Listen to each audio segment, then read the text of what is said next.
SmackDown Live ce soir en direct de Omaha dans le Nebraska. Nous sommes à 2 semaines de Extreme Rules. Il y a ce SmackDown et la semaine d'après le SmackDown avant Extreme Rules.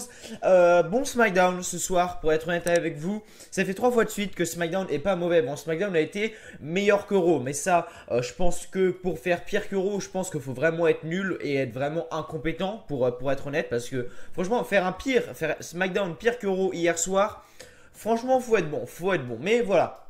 Bon SmackDown Live ce soir pour être honnête, beaucoup de choses se construisent autour des titres. Voilà, on a une trace de du match, si je peux dire ça comme ça, entre le championnat de la WWE. On a également la trace pour le championnat des femmes de SmackDown. On a également la trace pour les championnats par équipe. Voilà, que demander de mieux? Que demander de mieux? Qui est champion des États-Unis? C'est Jeff Hardy, qui pour l'instant n'a pas de match d'annoncer à Extreme Rules, si je dis pas de conneries. Peut-être pour Shinsuke, mais je pense pas vu que Shinsuke est blessé, mais je sais pas. Mais en tout cas, voilà, tout ça pour dire que SmackDown, ils avancent, Raw, ils avancent. Des fois, il y a un proverbe qui dit doucement mais sûrement, mais Raw, c'est doucement mais en hésitant, tu vois, c'est un peu ça. C'est un peu ça le bail. Mais voilà, SmackDown, il y a vraiment des choses qui avancent. Il y a deux petites choses qui m'ont dérangé pendant le show, mais en globalité, ça va. C'est pas non plus mauvais, pour être honnête. Franchement, il y a des choses qui sont bonnes dans ce show. Et il y a des choses vraiment à améliorer. Voilà, il y a des choses vraiment à améliorer, comme par exemple Becky Lynch. Je vais prendre le cas de Becky Lynch. Becky Lynch, ce soir, a gagné contre Peyton Royce dans un match, donc 1 contre 1. Becky Lynch, ça fait pas mal de temps. Ça fait pas mal de temps qu'elle gagne tous ses matchs, vraiment. Ça fait combien de temps qu'elle a pas perdu en solo, Becky Lynch? Parce que la dernière fois qu'elle a perdu, c'était à Money in the Bank pour la mallette. Mais ça fait pas mal de temps que Becky Lynch n'a pas perdu du côté du show bleu. Et elle a aucune opportunité. Elle n'a aucune opportunité. Elle a même pas une opportunité, je sais pas, contre une superstar plus grande, comme par exemple Asuka. Après, Charlotte n'est plus là parce que elle est en... Pas en, comment je pourrais expliquer ça, mais en gros, elle s'est fait opérer pour ses seins, vous le savez tous. Du coup, elle va pas être là pendant à peu près 1 mois. Donc voilà, pas Charlotte, mais Becky Lynch, voilà, pour affronter genre Asuka, Carmella, enfin, avoir des petites récompenses pour toutes ces victoires. Voilà, pour toutes ces victoires. Et voilà, je sais pas du tout ce qu'ils vont faire avec Becky Lynch. Et vraiment, si je pouvais, et ce que j'aimerais, c'est que du coup, on a un match Asuka contre Becky Lynch lors de SummerSlam pour les titres des femmes de SmackDown. Ça pourrait être pas mal, honnêtement. Ça pourrait être pas mal de faire gagner Asuka. La semaine dans la semaine prochaine, parce que oui, c'est la semaine prochaine, c'est ça, c'est dimanche prochain, donc dans un peu plus d'une semaine. Ça serait pas mal qu'il fasse gagner Asuka, tout simplement parce que voilà, Becky Lynch, je veux voir Becky Lynch contre Asuka en fait à SummerSlam, parce qu'on a Extreme Rules et après on a SummerSlam. Extreme Rules est donc le pay-per-view de juillet et SummerSlam est donc le pay-per-view d'août. Et du coup voilà, je veux voir Becky Lynch. Honnêtement, je veux voir Becky Lynch je veux voir Becky Lynch dans une bonne position. Je veux la voir prochainement dans la course au titre. Voilà, si je peux dire ça comme ça, dans la course au titre, elle le mérite vraiment, Becky Lynch, pour être honnête. Donc voilà, j'espère que Becky Lynch sera en bonne position après Extreme Rules et qu'elle aura des opportunités, parce que la meuf gagne depuis 2-3 mois, elle perd pas une seule fois, elle gagne tout le temps avec son Disarmer, elle gagne contre Charlotte, etc. Et elle a aucune opportunité à la clé. Voilà, première chose qui me dérange. Mais après, voilà, c'est pas une critique. On fait des choses bien. Becky Lynch, elle a rien fait de l'année 2017. Honnêtement, on va pas se mentir. Elle a rien fait du tout. Mais voilà, on reste calme. Il peut y avoir des choses qui peuvent se passer. Peut-être que l'année 2018, c'est l'année de Becky Lynch. Peut-être qu'elle va finir championne des femmes de SmackDown. Peut-être qu'elle va finir l'année 2018 en tant que championne des femmes. On sait pas. Tout peut arriver à la WWE, comme vous le savez. Maintenant qu'en plus la mallette d'Alexa Bliss a été cachée, bon bah là j'en parle même plus, hein, il y a encore moins de suspense. Mais voilà la toute petite critique que je peux donner. Et la deuxième critique, c'est la rivalité entre AJ Styles et Rusev. Voilà, comme vous le savez, Rusev va affronter AJ Styles à Extreme Rules. Et c'est pas, la feud est vraiment bien, Là, ce que je reproche ce soir par contre, c'est de ne pas construire Rusev. Alors, bonne initiative parce que, attendez que je retrouve la ligne. Alors attendez, voilà. Bonne initiative, enfin bon choix de la WWE. Ce soir on a eu un match contre AJ Styles et Aiden English. Vous pensez que j'aurais dit, bah ils auraient dû faire AJ Styles contre Rusev? Non, ne jamais faire un match dans un house, enfin pas dans un house show mais dans un show hebdomadaire.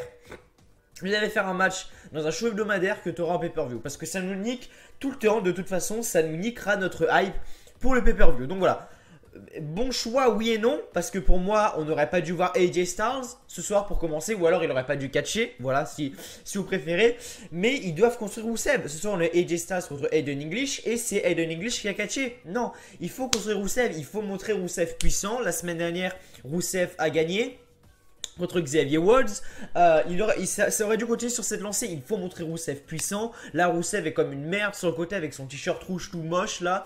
Est-ce que vous avez vu la gueule du t-shirt Rusev Day? Est-ce que vous avez vu le nouveau t-shirt Rusev Day? Oh, j'ai juste envie de vomir. Autant le premier noir avec Rusev Day avec le drapeau de la Bulgarie, autant il est juste magnifique. Autant le nouveau, il est horrible. Vraiment, je lui pisse dessus.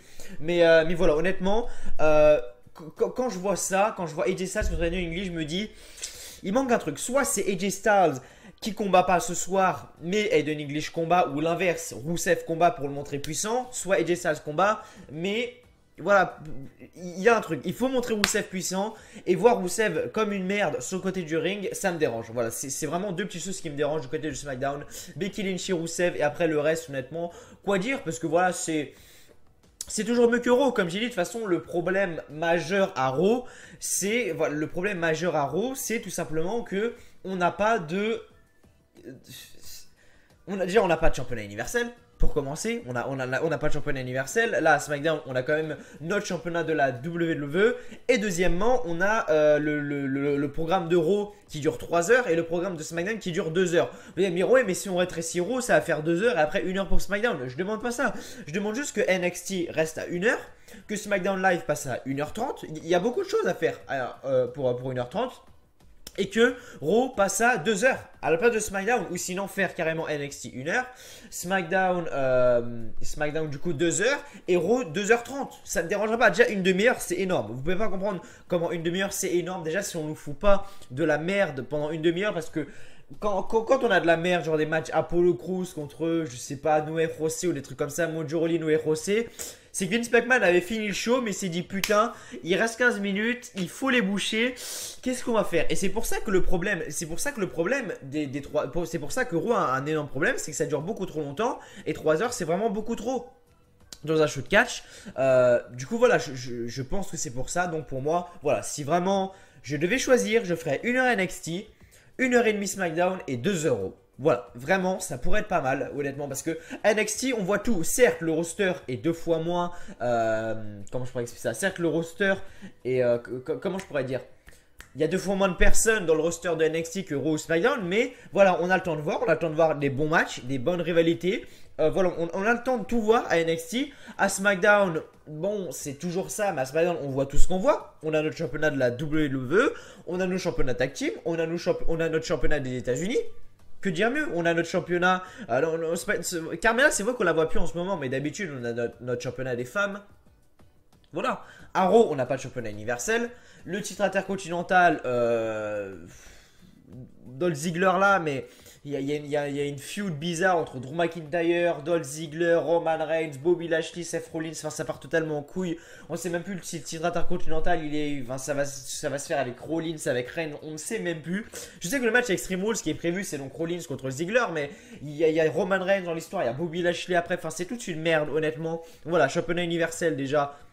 On l'a pas vu depuis. On l'a pas vu depuis quand, Brock Lesnar? Juste une appréciation de 5 minutes avec Paul Heyman qui parle à côté de lui. On l'a pas vu depuis quand? C'est vrai, ça fait un bail quand même, hein. Que je dis pas de conneries. Mais voilà, déjà la première raison, on n'a pas de championnat universel. Le championnat intercontinental est mal booké. Les Raw Tag Team Championship, les mecs font rien. Je veux dire, bah ouais, t'es Matt Hardy. Les mecs ne font rien, on les voit jamais. Enfin, on voit juste Matt Hardy qui se fait casser la gueule par Curtis Axel. Mais après, je veux dire, on voit rien. Vraiment, on voit rien. Après, je vais pas dire que les championnats tag team de SmackDown sont bons, parce que c'est vrai que la feud entre The Club et les Bludgeon Brothers était juste à vomir. Il s'est strictement rien passé. Vraiment, je savais même pas qu'il y avait un match, pour vous dire à quel point, parce qu'on les voyait pas ensemble. On les voyait pas ensemble. Et après, du coup, on a quoi? On a notre titre des femmes par Alexa Bliss, la meuf over push. C'est la Roman Reigns au féminin. Alexa Bliss, pour résumer un peu le truc, bon, elle est moins huée grâce à son corps, bien évidemment. Mais voilà, Alexa Bliss, c'est un peu la Roman Reigns au féminin. Elle gagne tous ses titres, elle gagne tous ses matchs. Enfin bref, voilà. Bon, je pense que j'ai à peu près tout dit. Je pense que j'ai à peu près tout dit sur ce SmackDown. Team Elno également. Team Elno sont de retour. Ils ont été de retour la semaine dernière. Daniel Bryan et Kane. C'est plutôt pas mal. C'est plutôt pas mal de les voir ensemble. Je suis content de voir la Team Elno parce que c'était une équipe que j'appréciais lors des années 2012-2013. J'adorais la rivalité qu'ils avaient contre eux, Dolph Ziggler et Biggie, voilà, avec Edge Lee dans l'histoire, etc. J'adorais, j'ai vraiment adoré leur match qu'ils avaient fait à WrestleMania 29. C'est un match qui restera gravé dans ma mémoire. J'ai le CD d'ailleurs, WrestleMania 29, dans un carton là-bas paumé. Mais j'ai vraiment adoré leur match à WrestleMania 29 où la Team Elno était champion tag team et où ils ont conservé. Donc voilà, Team Elno sont de retour. C'est pas mauvais, on va pas se mentir. Après voilà, voilà les Usos, Jeff Hardy, c'est ça, ouais, les Jeff Hardy, Asuka. Après on a quoi? Daniel Bryan, AJ Styles, encore une fois Daniel Bryan, Becky Lynch, les Usos. Bon, enfin voilà, on a rien, enfin on a pas de changement en fait. On n'a pas de changement. À part que ah oui, ce soir on a eu qui? On a eu Asuka contre James Ellsworth. Bon, aucune des deux personnes n'a gagné. La dernière fois, la dernière fois on avait, enfin, c'est il y a longtemps quand même, on avait eu Becky Lynch contre James Ellsworth. Becky Lynch avait gagné le match, là personne n'a gagné. Donc comme ça au moins on se dit bon, personne ne gagne, ça reste à peu près au même niveau. Faut pas non plus déconner sérieusement. Mais voilà, en tout cas c'était tout. C'était à peu près tout ce que j'avais à dire sur ce SmackDown. Bien évidemment avant de commencer, n'oubliez pas de le liker, le petit like qui fait toujours extrêmement plaisir. N'oubliez pas de vous abonner également à la chaîne W Live France, ça fait toujours plaisir. Voilà, petit like, le petit pouce bleu. Un grand merci à ceux qui le font. Vraiment, vous pouvez pas savoir à quel point ça me fait plaisir d'avoir des likes, des commentaires des personnes. Donc n'hésitez pas à mettre un petit commentaire également pour me dire ce que vous avez pensé du show et de la vidéo. Ça me fait plaisir de vous répondre à chaque fois, comme chaque semaine. Et du coup, voilà, avant-dernière review, tout seul, comme vous le savez. La semaine prochaine, peut-être que vous n'avez pas suivi ma review de Raw hier. N'hésitez pas à aller la voir d'ailleurs, elle est disponible sur la chaîne. Mais voilà, j'avais dit que, donc hier j'ai dit, et c'est toujours l'actualité, Mathieu de la chaîne Attitude Catch vient chez moi, donc il vient chez moi, donc on va le chercher, donc le dimanche 8 juillet, voilà tout simplement. Donc ça va faire plaisir, vraiment ça va faire plaisir de l'accueillir chez moi. On va faire des vidéos ensemble, on va faire la review de Raw, la review de SmackDown, la review de NXT, la vidéo pronostic de Extreme Rules, et puis voilà, on fera 4 vidéos, donc tous les deux, donc la semaine prochaine, ça sera des reviews à deux, ça sera pas moi tout seul, ça sera moi et lui. Sur la même caméra, voilà. Après on va s'amuser, on va faire des trucs assez sympas. Bon, je vais pas filmer bien évidemment, mais voilà, on va peut-être on va peut-être, comment on dit, on va peut-être vous raconter, voilà, on va peut-être vous raconter nos journées qu'on a passées, etc. Parce qu'on va faire des trucs pas mal, on va pas se mentir, bon ça va pas être des trucs de ouf, hein. On va juste aller au McDo, on va aller voir un ciné, on va aller un petit peu à la piscine, on va aller voir les feux d'artifice qui arrivent par le 15 et le 14 juillet, et les feux d'artifice de Nantes au bord de la Loire, enfin ça va être pas mal. Mais voilà, on va pas faire des trucs de ouf, mais ça va être bien. Du coup voilà, on vous fera les vidéos ensemble, ça c'est clair et net. Et du coup voilà, j'ai vraiment hâte qu'ils viennent tout simplement. Et puis voilà, pour tous ceux qui sont en vacances, bonnes vacances à tous. Bonnes vacances à tous, voilà. Moi j'aurai que 2 semaines de vacances. Oui c'est ça, 2 semaines de vacances cet été. Donc je pense prendre 2 semaines de pause également sur YouTube en faisant 0 vidéo. Oui, je pense que je ferai 0 vidéo pendant 2 semaines et je reviendrai après.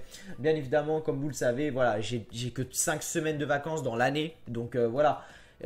Toutes les autres semaines, je suis en train de faire mes vidéos, je suis en train de bosser. Donc bon, voilà, j'ai que 5 semaines dans l'année.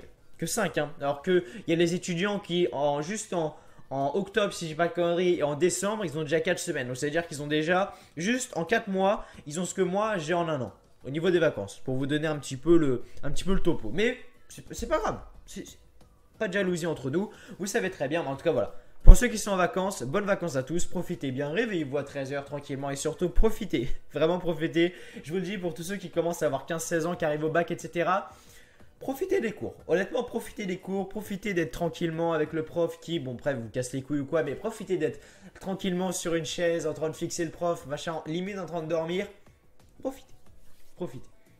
Bref, SmackDown Live ce soir, 3 juillet, donc voilà, demain, donc le 4 juillet, c'est le jour indépendant américain, donc c'est un peu la fête nationale américaine, voilà. C'était tout, j'avais envie de le dire, j'ai envie de le souligner. Et alors, où est le problème? Du coup, voilà, oh mon petit ventilo là. Hier, il y a un mec qui m'a dit ah, mais on veut la review de Raw, arrête de nous parler de ton ventilo. Le ventilo était mieux que le show. Parler de ça là, de ce truc, c'est mieux que parler du show. Honnêtement, ça là, c'est mieux que parler du show. Vraiment, mon SmackDown, non. Mais voilà, je m'amuse bien avec cette petite connerie, avec ma petite télécommande là. Je m'amuse bien, le petit bouton vert pour éteindre. Là, c'est quoi ici? Là, c'est pour le faire tourner. Ici, c'est pour augmenter le volume. Ici, c'est quoi? Je sais même pas ce que c'est. Là, c'est pour mettre le temps. Donc, à partir d'un certain nombre de temps, il s'éteint. Et là, c'est pour mettre le mode. Donc, hier, voilà, je vous avais dit les petits modes.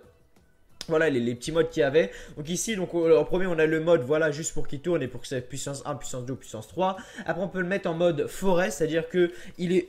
Oh merde, oh la télécommande, est-ce qu'elle marche au moins? Ah putain, le con, le mec il casse tout. Oh, ok, ça marche encore, c'est bon. Ah c'est bon, ça marche encore. Mais voilà, donc on peut le mettre voilà, en mode normal où on a que vitesse 1, vitesse 2, vitesse 3. On a le mode, comment ça s'appelle? Le mode forêt, je crois, ça s'appelle. On peut, au fait, c'est la vitesse, alors la vitesse 1 dure 10 secondes, la vitesse 2 dure 10 secondes, la vitesse 3 dure 10 secondes également. Après, ça revient à la vitesse 1, vitesse 2, etc. Après, on peut mettre le mode nuit, voilà, où l'écran, comme vous voyez, l'écran rouge juste ici. Alors, je ne l'ai pas mis en mode tournant, voilà. L'écran rouge juste ici, donc ça va se tourner. Maintenant, voilà, l'écran juste ici s'éteint parce qu'on va pas se mentir que la nuit, c'est assez chiant d'avoir ça dans la gueule. Voilà, si vous voulez l'acheter, je vous mets un petit peu. Bon, c'est pas un placement de produit ou quoi, hein, mais voilà, voilà à peu près le nom du truc, tout simplement. Du coup, voilà. Du coup, voilà, on va parler de SmackDown Live maintenant parce que je pense que... Oh, mais ta gueule, voilà. Je pense que vous êtes à peu près tous là pour ça. Donc, c'est parti, SmackDown Live en direct de Omaha dans le Nebraska. Les commentateurs, bien évidemment, Tom Phillips, Michael Cole, pardon. Tom Phillips, Byron Saxton et Corey Graves. Le show a commencé avec Renee Young, magnifique Renee Young d'ailleurs, qui était donc sur le ring. Elle nous a demandé d'accueillir les Team Hell Donc, les Team Hell sont arrivés. En gros... Les Usos sont arrivés, donc les Team Hell sont arrivés, ils ont commencé à faire une petite promo, etc. Les Usos également sont arrivés, ils ont dit que voilà, Team Hell, enfin Kane est de retour depuis une semaine, ils ont déjà une opportunité au titre, etc. Ça se fait pas, machin, machin. Bon, les Usos ont été champions tag team de SmackDown pendant toute l'année 2017, donc ils vont pas nous casser les couilles non plus. Mais voilà, du coup, ce soir on nous a annoncé le match donc dans le main event Usos contre Daniel Bryan et Kane, donc la Team Hell. Et si les Usos gagnaient, le combat de Extreme Rules sera donc un triple threat. Sauf que ça ne s'est pas passé. Donc ça ne sera pas un triple threat. Du coup voilà, juste après on a eu le Open Challenge de Jeff Hardy. Jeff Hardy qui a fait son US Open Challenge, qui a répondu présent ce soir. C'est le Miz, voilà, c'est le Miz qui a répondu présent. Jeff Hardy a gagné avec son Twist of Fate combiné de sa Swanton Bomb. Il y a beaucoup de rumeurs sur Jeff Hardy en ce moment, des rumeurs tristes entre guillemets. Parce que voilà, il y a énormément de rumeurs comme quoi Jeff Hardy va peut-être arrêter sa carrière. C'est vrai que le mec fait du catch depuis 15 ans, il a été à la TNA, etc. Si je dis pas de conneries. Et du coup, voilà, le mec fatigue. Honnêtement, quand ton corps, déjà à 25-30 ans, déjà quand tu fais du catch depuis 15 ans, ça commence à être pesant et ton corps, il commence à en prendre un coup. Alors imagine quand tu as l'âge de Jeff Hardy et faire ça tout le temps. C'est dangereux. Jeff Hardy est vraiment à la fin de sa carrière. Pour tous les fans de Jeff Hardy, honnêtement, profitez de lui. Parce qu'à mon avis, je pense qu'à la fin de l'année 2019, début 2020, je pense qu'il est plus là. Voire même avant, pour être honnête. Je suis désolé, mais j'essaie d'être réaliste. En coulisses, on a qui? Ah bah on a le plus beau. Ah bah oui, il faut pas non plus déconner. Hein. James Ellsworth dit que les muscles d'un homme sont plus forts. Le cerveau est plus grand aussi. Il n'a pas peur de Asuka. Il est un homme. Ce soir, il va gagner car Mela is money et lui, il est beau. Ah putain de merde.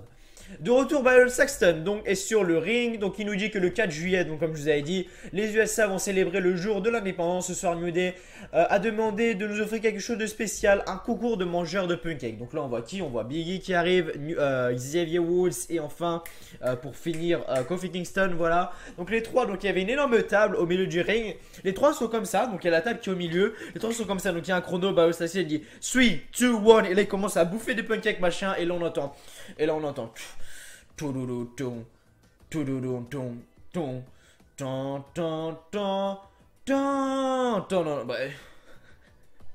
le moment gênant. Mais je vais arrêter de faire les theme songs parce que j'y arrive jamais. Mais voilà, tout ça pour dire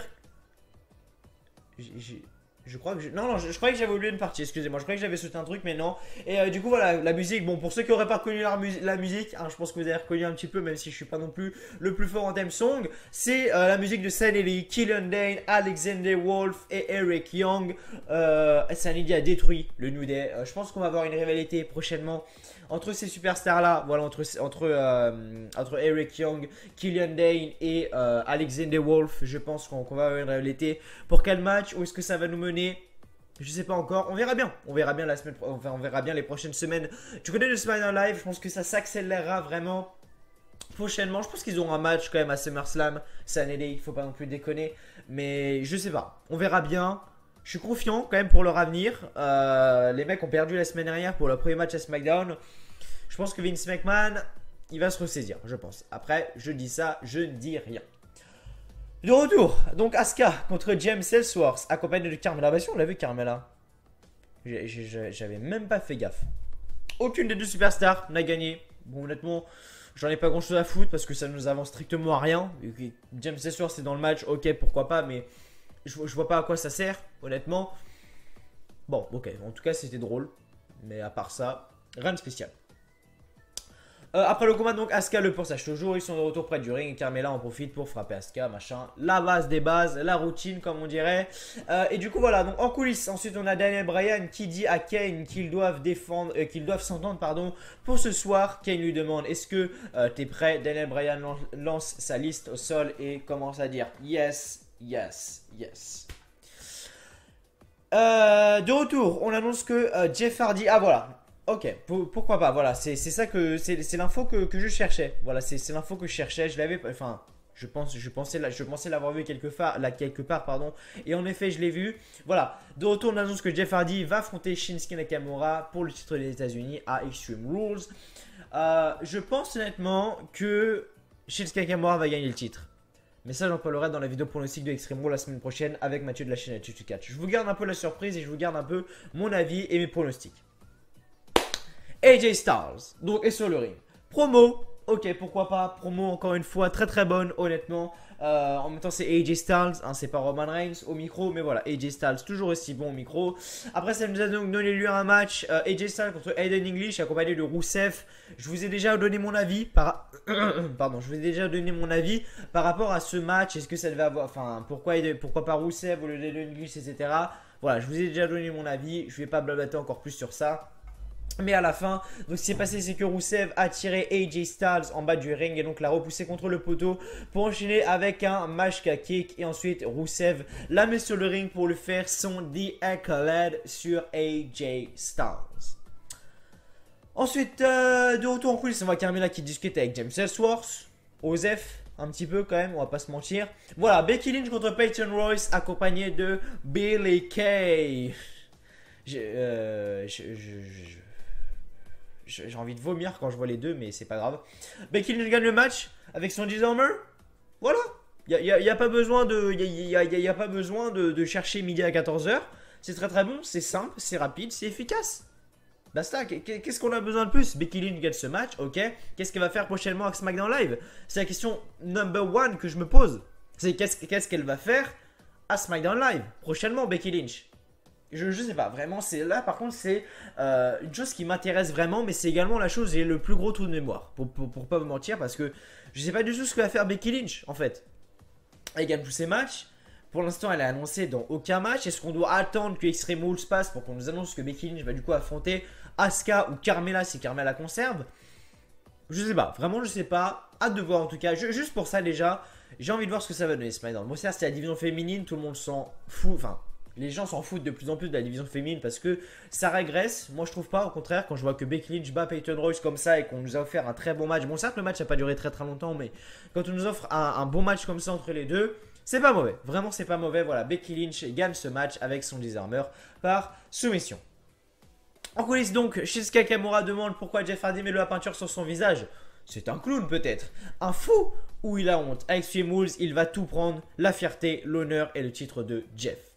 Et enfin dans le main event, le tag team match. Je rappelle que si les Usos gagnaient ce match, ils étaient rajoutés au match tag team de SmackDown Live. Donc ça serait un triple threat match. Sauf que c'est la team là qui a gagné. Donc Daniel Bryan a fait son running knee à Jimmy et Kane a fait son chokeslam sur Jay pour le compte de 3. Donc la team No gagne ce match et donc c'est officiel. Ça sera un 2 contre 2 avec Extreme Rules et non un triple threat match par équipe.